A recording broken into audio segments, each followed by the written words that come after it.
नमस्कार दोस्तों। तो आज हम बात करने वाले हैं न्यू एजुकेशन पॉलिसी की। इस पॉलिसी में क्या क्या है, कैसे कैसे हैं, वो हम बताएंगे। लेकिन एक चीज़ मैं बता दूं कि पॉलिसी में जितनी भी चीज़ें हैं वो बहुत बहुत अच्छी है। और अगर सक्सेसफुली इम्प्लीमेंट हो जाए पॉलिसी फ्यूचर में, जिसमें अभी 10 से 20 साल लगने हैं, तो फिर आने वाला जो यूथ होगा या फिर जो बच्चे होंगे उनका जो स्टैंडर्ड ऑफ क्वालिटी होगा वो बहुत ज़्यादा हाई होगी। खैर, तो बात करूं अगर मैं new economic policy new economic being a commerce teacher, economic word ज़्यादा निकलता है मुझसे, न्यू एजुकेशन पॉलिसी की। तो न्यू एजुकेशन पॉलिसी में दो बहुत बड़े बड़े चेंजेस किए गए हैं। एक किया गया है एजुकेशन पैटर्न पे और एक किया गया है एजुकेशन सिस्टम पे। तो पहले मैं एजुकेशन पैटर्न की बात करता हूँ। तो अगर आज के एजुकेशन पैटर्न की बात करूँ तो आपको पता है ये 10+2 का एजुकेशन पैटर्न होता है, जिसमें बच्चा 5 साल से एंटर कर जाता है। जब बच्चा 5 साल का होता है तो आज के टाइम पे वो स्कूलिंग में आ जाता है। सो एजुकेशन पैटर्न में भी मैं अभी आपको स्कूलिंग के बारे में बता रहा हूँ फिलहाल। सो अब आज के एजुकेशन पैटर्न में क्या है ये आप सबको अच्छे से पता है। तो आगे बढ़ते हैं और नया जो हमारा न्यू एजुकेशन पॉलिसी है उसमें क्या चीज़ है। तो बहुत पॉजिटिव चेंजेस है अगर होते हैं तो इसने ये जो 10+2 था इसको ब्रेकअप करके 5+3+3+4 कर दिया। सो 5+3+3+4 ये जो 17 साल का ड्यूरेशन है। तो पहले जो हमारे पास एजुकेशन सिस्टम था उसमें 5 साल में एंट्री होती थी बच्चों की, वेयर एज अब 3 साल में ही बच्चों की एंट्री हो जाएगी। लेकिन एक चीज, अब आप ये सोचोगे कि यार हमारा बच्चा तो 3 साल का तभी हमने उसको किड्स प्ले स्कूल में भेज दिया।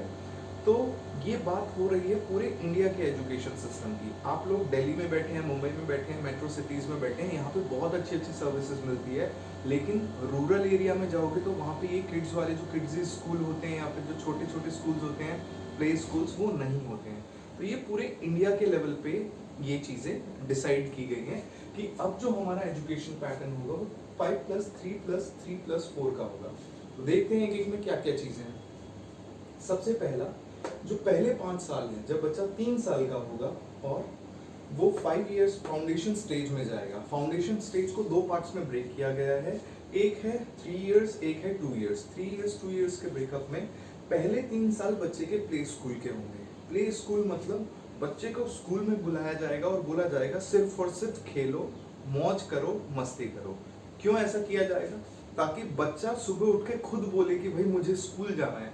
आज के टाइम पे बच्चों को स्कूल से बहुत मतलब पनौती सी होती है, उन्हें स्कूल नहीं जाना होता। वेयर एज अगर पहले 3 साल सिर्फ और सिर्फ बच्चों को खिलाओ और उनमें ये आदत डालो कि बच्चे खुद कहें कि जल्दी उठ के हमें अब स्कूल जाना है।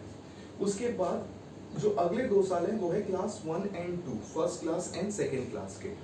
तो ये है पहले 5 साल का ब्रेकअप। अब इसमें खास बात क्या है? तो खास बात जो सबसे ज्यादा है, early childhood care and education उसके लिए है, वो तो ठीक बात है। एंड नो एग्जाम्स, ये सबसे बड़ी बात है कि पहली और दूसरी तक जो फर्स्ट और सेकेंड क्लास का स्टूडेंट होगा उसके कोई एग्जाम ही नहीं होंगे। आजकल तो नर्सरी और केजी में भी बच्चों के एग्जाम होते हैं, तो उसी टाइम से बच्चों को जज करना शुरू कर दिया जाता है। जजिंग बहुत बुरा कॉन्सेप्ट होता है, चाहे किसी की भी की जाए। खैर, सो नो एग्जाम्स, ये सबसे बड़ा पॉइंट है।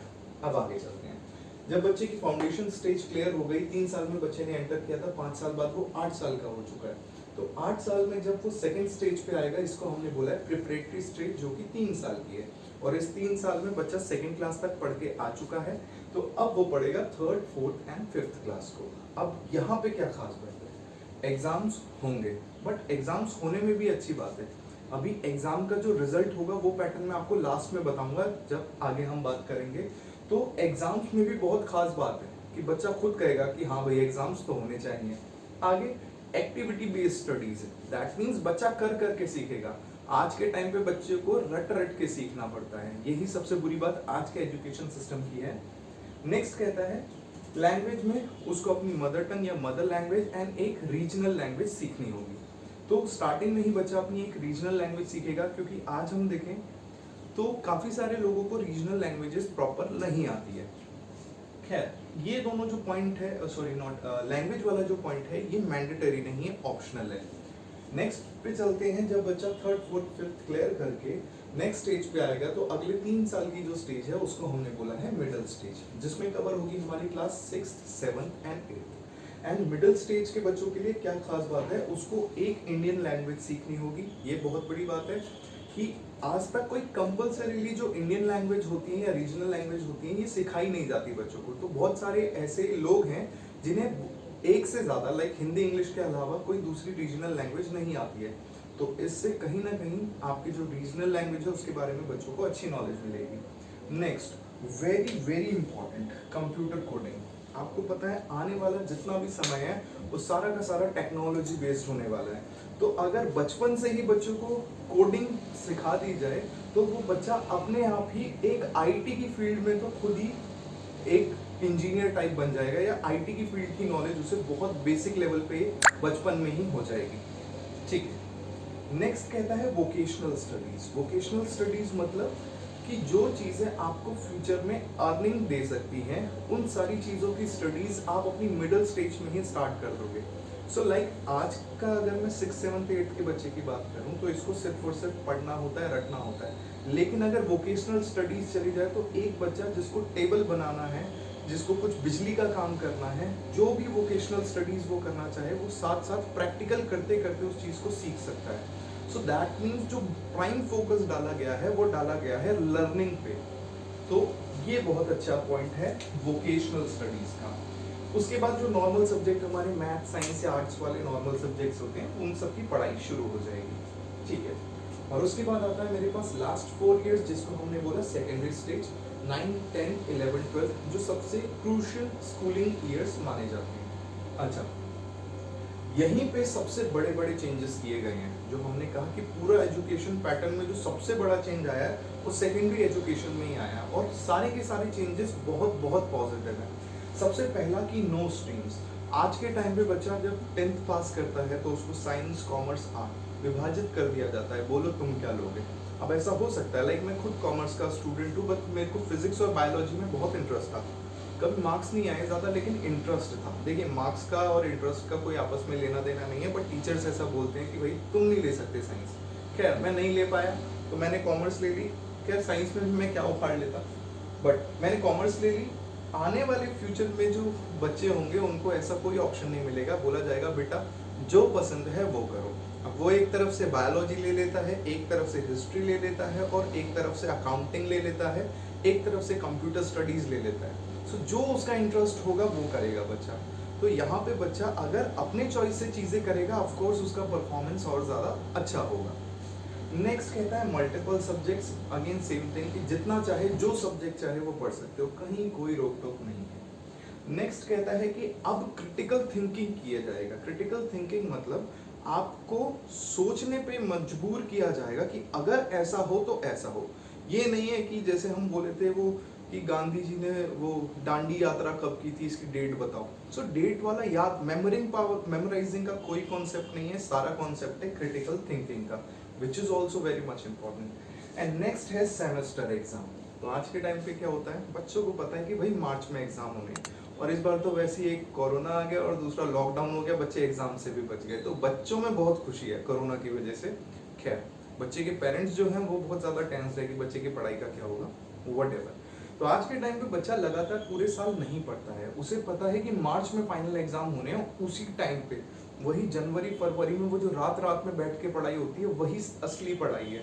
लेकिन अगर सेमेस्टर में ब्रेकअप कर दिया जाए तो बच्चे को 6-6 महीने में पेपर देने पड़ेंगे, एंड पेपर पास भी करने पड़ेंगे, वरना सेमेस्टर का एग्जाम दोबारा से री एग्जाम में उसको देना पड़ेगा, रीअपियर होना पड़ेगा।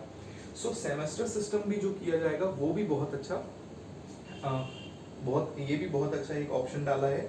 नेक्स्ट है फॉरेन लैंग्वेज, कि स्कूलिंग के समय पे ही हर एक बच्चा एक फॉरेन लैंग्वेज सीख लेगा। अच्छा, अभी हमारा चाइना के साथ जो विवाद चल रहा है उस विवाद के चलते इसमें चाइनीज लैंग्वेज को निकाला हुआ है। हो सकता है फ्यूचर में जब सब चीज़ें कुछ ठीक हो जाए तो फिर चाइनीज लैंग्वेज भी डाल दी जाए, बट ये पॉइंट बहुत गलत है। अगर हमारा दुश्मन चाइना है तो हमें उसके बारे में सीखना बहुत ज़रूरी है, तभी हम उसके लिए रणनीति बना सकते हैं। खैर नहीं डाली तो नहीं डाली, कोई बात नहीं। अब आगे हम बात करते हैं कॉलेज की, ग्रेजुएशन एंड पोस्ट ग्रेजुएशन की। अच्छा, तो ओल्ड एजुकेशन पैटर्न में अगर हम ग्रेजुएशन को देखें तो सबको पता है कि भाई 3 साल की ग्रेजुएशन होती है हमारे देश में, और अगर 3 साल से पहले बच्चा ड्रॉप आउट कर दे तो लंबे गैप के बाद अगर वो ग्रेजुएशन दोबारा से करना चाहे तो उसे उसी समय या फर्स्ट ईयर से ही ज्वाइन करना पड़ेगा। दैट मीन्स हमेशा शुरू से ही स्टार्ट करना पड़ेगा। तो इसीलिए जितने भी कॉलेज ड्रॉप आउट्स होते हैं वो बाद में अपना कॉलेज कंप्लीशन या ग्रेजुएशन को कंप्लीट नहीं कर पाते। अब यहाँ पे भी बहुत पॉजिटिव और बहुत अच्छे चेंज किए गए हैं कि ग्रेजुएशन में पहले तो ब्रेकअप कर लिया, first year, second year, third year, fourth year, और आप 1 साल भी करते हो तो भी आप ग्रेजुएट हो, 4 साल आप करते हो तो भी ग्रेजुएट हो। बट बोला क्या जाएगा, अगर 1 साल में आपने सिर्फ 1 साल की पढ़ाई करी ग्रेजुएशन में तो उसे सर्टिफिकेट ग्रेजुएट बोला जाएगा, 2 साल में करी है तो डिप्लोमा ग्रेजुएट बोला जाएगा, एंड थर्ड ईयर में करी है तो डिग्री ग्रेजुएट बोला जाएगा। एंड जब जॉब के लिए एंड कंपटीशन के लिए तैयारी करते हैं जिसमें प्रॉपरली ग्रेजुएशन वर्ड यूज होता है, तो उसके लिए मिनिमम थर्ड ईयर वाली जो डिग्री ग्रेजुएशन है उसकी रिक्वायरमेंट होगी। एंड उसके बाद अगर देखिए जिस बंदे को जॉब की रिक्वायरमेंट है वो तो सिर्फ डिग्री तक, क्योंकि वो मजबूरी में पढ़ रहा है कि भैया नौकरी चाहिए, और जो पढ़ाई करने के लिए पढ़ रहे हैं वो आगे रिसर्च करेंगे एंड फोर्थ ईयर ग्रेजुएशन उनकी होगी and they will be called as research graduates. ठीक है, एक बार ग्रेजुएशन कर ले बच्चा, फिर पोस्ट ग्रेजुएशन की बात आती है। सो जिस बच्चे ने रिसर्च ग्रेजुएशन करी हुई है उसको सिर्फ 1 साल की पोस्ट ग्रेजुएशन करनी होगी, और जिस बच्चे ने डिग्री पे छोड़ दिया था जॉब की वजह से या फिर सिर्फ डिग्री तक ही ग्रेजुएशन की है तो उसको 2 ईयर की ग्रेजुएशन करनी पड़ेगी। सबसे पॉजिटिव बात इसमें ये है कि मान लो मैं हूँ बच्चों, 2 साल में मैंने डिप्लोमा ग्रेजुएशन करी, कुछ फैमिली प्रॉब्लम्स हो गई, कुछ हो गई जिसकी वजह से मेरी पढ़ाई छूट गई, और फिर मेरी शादी भी हो गई, और फिर एक लंबा समय निकल गया और उसके बाद मैं अपनी पढ़ाई को कंटिन्यू नहीं कर पाया, लेकिन 10 साल बाद मेरे को लगा अब मेरे पास समय है। तो यहाँ पढ़ाई छोड़ने के 10 साल बाद भी अगर मैं ज्वाइन करूंगा तो मेरे को आगे थर्ड ईयर से ही स्टार्ट करने को मिलेगा। यह भी एक बहुत पॉजिटिव पॉइंट है। अब इस पॉजिटिव पॉइंट से हमारे जो कॉलेज ड्रॉप आउट्स होते हैं उसका रेशियो अपने आप कम हो जाएगा, प्लस ये सारी पढ़ाई भी हमारे पास मल्टीपल डिसिप्लिनरी होगी। दैट मीन्स जो सब्जेक्ट आपने प्रेफर किए थे 8, 9, 10, 11 में, उन्हीं में आप आगे कंटिन्यू करोगे। यहाँ पे भी कोई सब्जेक्ट स्पेसिफिक नहीं है कि सारे कॉमर्स के सब्जेक्ट पढ़ो, सारे साइंस के सब्जेक्ट पढ़ो, सारे आर्ट्स के सब्जेक्ट, ऐसी कोई चीज़ नहीं है। सो जो मन होगा वो पढ़ा जाएगा। इसके अलावा आ गया पीएचडी की हम बात करते हैं, doctorate of philosophy, that is PhD. तो पीएचडी पहले भी 4 साल की थी, अभी भी 4 साल की, तो इसमें कोई बड़ा अंतर नहीं है। अब इसके अलावा जो अलग चेंजेस हैं बच्चों वो है एजुकेशन सिस्टम पे। तो एजुकेशन सिस्टम में देखते हैं क्या क्या चेंज किया है। एजुकेशन पैटर्न में बस इतना ही है। तो अब बात करते हैं हम हमारे जो एजुकेशन सिस्टम में चेंजेस आए हैं, ये भी काफ़ी अच्छे चेंजेस हैं। तो देखते हैं वन बाय वन। सबसे पहला पॉइंट कहता है कि 6% ऑफ जीडीपी एजुकेशन सिस्टम की तरफ डिवोट हो जाएगा, मतलब बजट में ही एजुकेशन का पोर्शन हमने बढ़ा दिया है। आज के टाइम पे 3 से 4% जो हमारा टोटल बजट होता है उसमें 3 to 4% एजुकेशन सेक्टर के लिए जाता है। नेक्स्ट कहता है जो ministry of human resource development है उसको चेंज करके उसका मिनिस्ट्री ऑफ एजुकेशन ऑफ नाम रख दिया जाएगा, जो सिर्फ और सिर्फ एजुकेशन के लिए काम करेगी। एंड नेक्स्ट, ये बहुत बड़ा पॉइंट है बच्चों, इसी ने आधे से ज़्यादा हमारा जो स्कूलिंग सिस्टम है वो खराब किया हुआ है, क्योंकि गवर्नमेंट सेक्टर जो है वो बहुत अच्छे से काम नहीं कर पाता। बस दिल्ली उसका एक्सेप्शनल है। दिल्ली के जो गवर्नमेंट स्कूल हैं वो अलग लेवल पे हैं, उनकी हम बात नहीं करेंगे। बाकी आप पूरे इंडिया में चले जाओ, गवर्नमेंट स्कूल आपको बहुत अच्छे नहीं मिलेंगे। उसका क्या रीज़न है कि प्राइवेट स्कूल्स बहुत अच्छे हैं, उनकी फंडिंग बहुत अच्छी होती है, फीस बहुत ज़्यादा लेते हैं, तो कुछ भी मन चाहिए फीस चार्ज ना करे। इसलिए गवर्नमेंट ने क्लॉज डाल दिया कि भैया हम फीस डिसाइड करेंगे, एक मैक्सिमम पॉइंट बना देंगे, उससे ज़्यादा कोई भी स्कूल फीस नहीं चार्ज कर सकता। तो प्राइवेट स्कूलों में जो बच्चे होते हैं उनके पेरेंट्स इस चीज़ से बहुत ज़्यादा परेशान रहते हैं कि भैया बच्चों की इतनी फीस क्यों जा रही है, किस वजह से जा रही है। खैर, नेक्स्ट पॉइंट चलते हैं, हम रिजल्ट की बात करते हैं। ये भी बहुत बड़ा पॉइंट है। आज के टाइम पे हमारा सब कुछ हमारा रिजल्ट डिसाइड करता है। एंड मैं हमेशा बोलता हूँ कि एक पीस ऑफ पेपर कभी भी बच्चों का करियर, बच्चों का टैलेंट नहीं डिसाइड कर सकता, लेकिन हमारे देश में, हमारी सभ्यता में सिर्फ रिजल्ट से ही बच्चों को आंका जाता है। ये बहुत गलत चीज़ है। और यही जो पॉजिटिव चेंज इन्होंने किया है कि रिजल्ट में marks is part of your result, लेकिन 100% सिर्फ और सिर्फ मार्क्स ही आपका रिजल्ट का पार्ट नहीं है। नेक्स्ट आता है सेल्फ असेसमेंट। आप खुद अपने आप को कैसे देखते हो? मैं तो हमेशा कहता हूँ मैं तो बहुत अच्छा हूँ।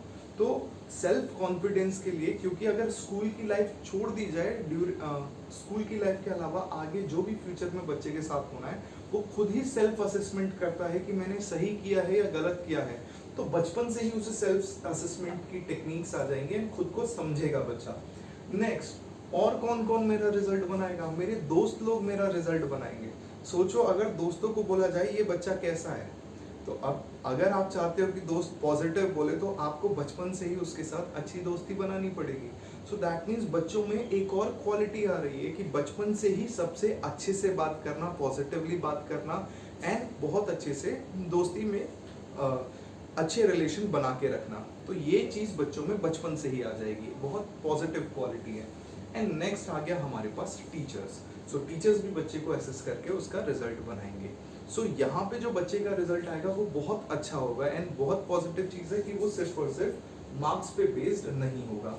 नेक्स्ट आता है हमारे पास कि फॉरेन यूनिवर्सिटीज को भी इनवाइट किया जाएगा। और फॉरेन यूनिवर्सिटी में ऐसा नहीं कि कोई भी, कि आपने वो इस्लामाबाद यूनिवर्सिटी को बुला दिया या Taliban university, top 50 universities of the world उनको इनवाइट किया जाएगा कि आप इंडिया में आइए और यहाँ के बच्चों को पढ़ाइए।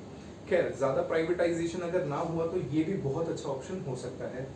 नेक्स्ट आता है हमारे पास डिपार्टमेंट ऑफ एजुकेशन। आज के टाइम पे जितने भी स्कूल्स होते हैं या फिर जितनी भी यूनिवर्सिटीज होती हैं, वही यूनिवर्सिटी सारा का सारा काम करती है, लेकिन यहाँ पे डिपार्टमेंट ऑफ एजुकेशन होगा जिसको 4 पार्ट्स में, या उस डिपार्टमेंट को 4 अलग अलग फंक्शंस के हिसाब से डिवाइड किया गया है।